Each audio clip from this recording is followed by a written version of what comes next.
Simon & Schuster Australia presents Someone Else's Bucket List by Amy T. Matthews, narrated by Charlotte North. For Tully, my friend.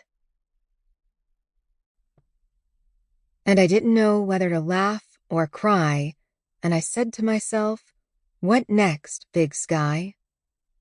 Laurie Anderson.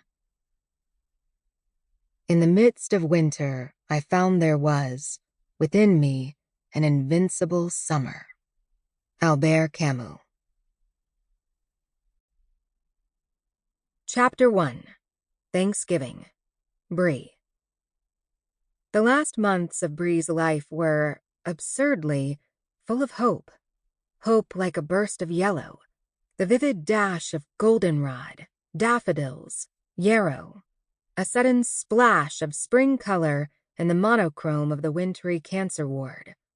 It came when she needed it most, when the world had narrowed to stark black and white, when she had all but given up. It was a thickly snowy season in Delaware, many months into her internment in the ward. Tethered to the bed, she'd seen spring and summer froth and flourish through panes of glass that were perfumed only with Lysol.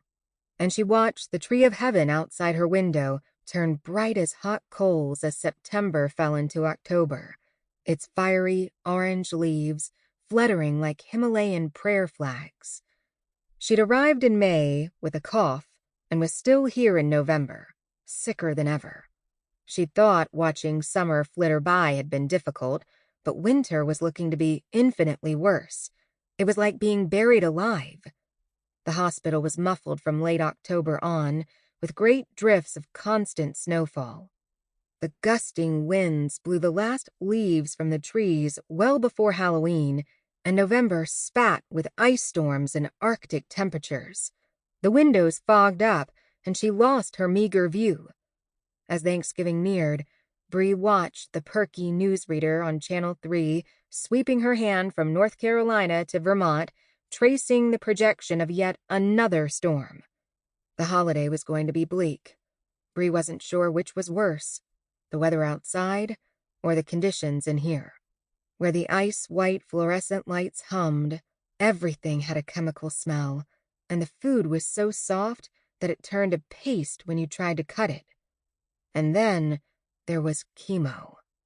Just the thought of chemo made her want to curl into a ball. She still had mouth ulcers from her last course. "At least you'll be free and clear of it for the..." Sample complete. Ready to continue?